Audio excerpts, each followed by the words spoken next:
Hello, నా పేరు రమ. మా స్టోరీ చెప్పాలనుకుంటున్నాను. చిన్నప్పుడు ఏమైందంటే, ఫస్ట్ థింగ్ మమ్మీ చనిపోయింది. దాని తర్వాత కొన్ని డేస్కి నాన్నకి కూడా హెల్త్ బాగాలేక చనిపోయాడు తను కూడా. తర్వాత సపోర్ట్ అంతా నాన్నమ్మదే. తాత కూడా ఏం పని చేయడు, చేసేవాడు కానీ రెగ్యులర్గా కాదు. కాకపోతే తను తాగేవాడు, బీడీలు తాగేవాడు. నానమ్మ ఆమె ఒక్కతే చేసి మమ్మల్ని తాగేది. తాతతో పాటు మేము ముగ్గురు, ఆమెతో నలుగురు. ఆమె కూరలు 40-50 అప్పుడు. వాటితోనే మేము అందరం బతికేవాళ్ళం. ఇలా బ్రతికేమో తెలియదు, కానీ సాధింది మమ్మల్ని. కానీ నానమ్మ అయినా సరే, ఎవరున్నా సరే, అమ్మ ప్లేస్ ఎవరు రీప్లేస్ చేస్తారు?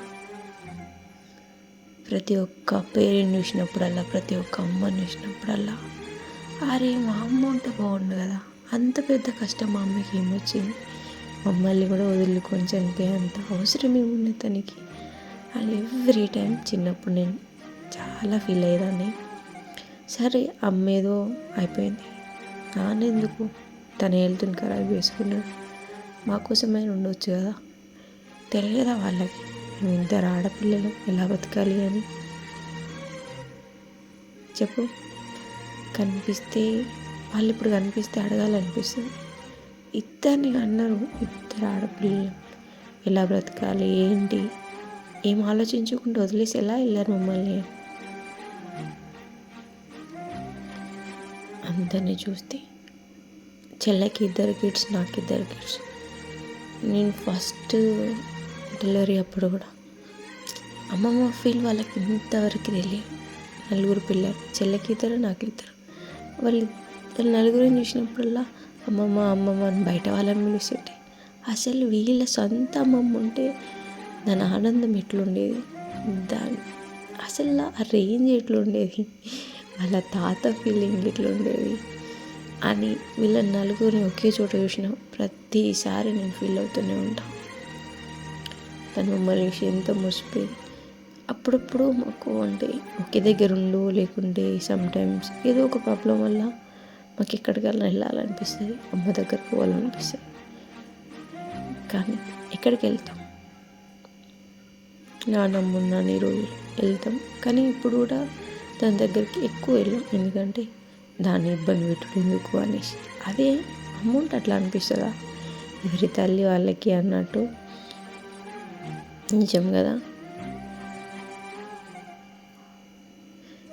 వాళ్ళు లేకుండా మేము ఇన్ని 20 years 25 years మేము ఎలా రన్ చేసామో తెలియదు.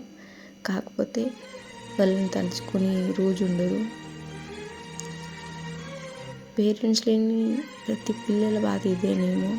మాకు ఉంటే బాగుండు, వీళ్ళు ఉన్నా కూడా మంచిగా చూసుకోరు, మాకు ఇస్తే ఎంత బాగుండు, మా మమ్మీ మళ్ళీ బ్యాక్ వస్తే బాగుండు, మా డాడీ మళ్ళీ బ్యాక్ వస్తే బాగుండు అని ప్రతి పేరెంట్ని చూసి ఇప్పుడు నా ముందు ఎవరినైనా వాళ్ళ మమ్మీ మంచిగా చూసుకున్నాను అనుకో, వీళ్ళేంది మా మమ్మీ ఇంతకన్నా సూపర్ చూసుకునేదని ఎవ్రీ టైం ఫీల్ అవుతా. తన గురించి ఎంత ప్రౌడ్ ఉంటుంది లోపల. ఎందుకంటే మమ్మల్ని చిన్నప్పుడు ఎలా చూసుకుందో నాకు గుర్తు.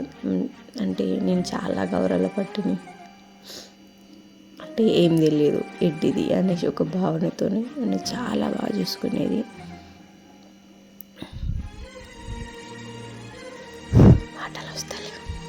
మాటలు వస్తలేవు తన గురించి చెప్పాలంటే. చిన్నప్పుడైతే మంది మొహం చూసేవాళ్ళమే.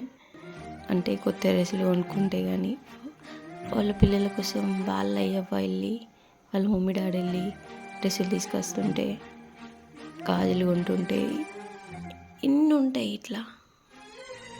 ఏ సిచ్యువేషన్ అయినా సరే, పండగ అయినా, రాఖీ పండుగ అయినా, లేకుంటే మమ్మల్ని ఎవరైనా పిలిచినా, అయ్యో వీళ్ళకి అమ్మ నాన్న లేరు కదా, చచ్చిపోకుంటే బాగుండేది, ఈ పిల్లలు మొహమైన చూసి ఉండాల్సింది కదా, పాపం పిల్లలు, ఇలాంటి వర్డ్స్ ఉన్నప్పుడు లోపల నేను కొంచెం తిట్టుకునేదాన్ని, వీళ్ళకేంది అని.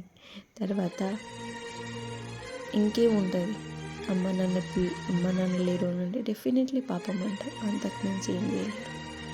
కానీ కష్టమైనా నష్టం వచ్చినా అన్నీ భరించుకునేది మేమే కదా. మళ్ళీ బ్యాక్ మీరు వస్తే మాత్రం ఖచ్చితంగా చెంపవాళ్ళు కుట్టాలనిపించింది నాకు. ఎందుకంటే మీరు మమ్మల్ని కన్నారు తప్ప మా హ్యాపీనెస్, మేము ఎంత ఆనందంగా ఉన్నాం, మేము ఎంత బాధపడుతున్నాం మీరు లేకుండా. మేము మంది మోహలు వేస్తున్నాం, అది మీరు ఆలోచించకుండా చనిపోయారు. ఫస్ట్ థింగ్ మా అమ్మ చిన్నప్పుడు ఎట్లా అంటే కొన్ని గుర్తున్నాయి, అప్పుడు 5-6 years అనుకుంటా. మా బామ్మర్దులతో అన్నది అనమాట, నా బిడ్డనియ్య మీకు అట్లా ఇట్లా దాన్ని మంచిగా ఒప్పించుకుంటా తీదని చాలా ఎత్తులు చేసేది. అదంతా ఎటు పోయింది నువ్వు చనిపోయే ముందు, గుర్తు రాలేదా నీకు? ఇంకో విషయం ఏంటి అని అంటే చిన్నప్పుడు లైక్ అనేవాళ్ళు కదా వస్తుంది అంటే, మా బాబాయ్కి ఆ రోజు కొంచెం మా అమ్మలా ప్రవర్తించాడు, అది ఇంకా నా కళ్ళ ముందు ఉంటుంది. ఆ రోజు నేను కొంచెం లేట్ తీసుకొని వెళ్ళి, అమ్మ నువ్వు మాకేమైనా చెప్పాలనుకుంటున్నావా అని నేను ఎందుకు అడగలేదు, అడిగితే బాగుండు, ఆ సిచ్యువేషన్ మళ్ళీ వెనకపోతే బాగుండు, ఆ రోజు ఏదైనా చెప్పడానికి రావచ్చేమో మాతో అని చాలాసార్లు ఆ సిచ్యువేషన్ కళ్ళ ముందు తిరుగుతున్నట్టు నేను ప్రతిసారి బాధపడేదాన్ని. తను ఒకసారి నాకు, అది నమ్ముతారో నమ్మరో నాకు తెలియదు కానీ, తను ఒకసారి కనబడింది. ఆ 1 month నాకు చాలా ఫీవర్ వచ్చింది చిన్నప్పుడు.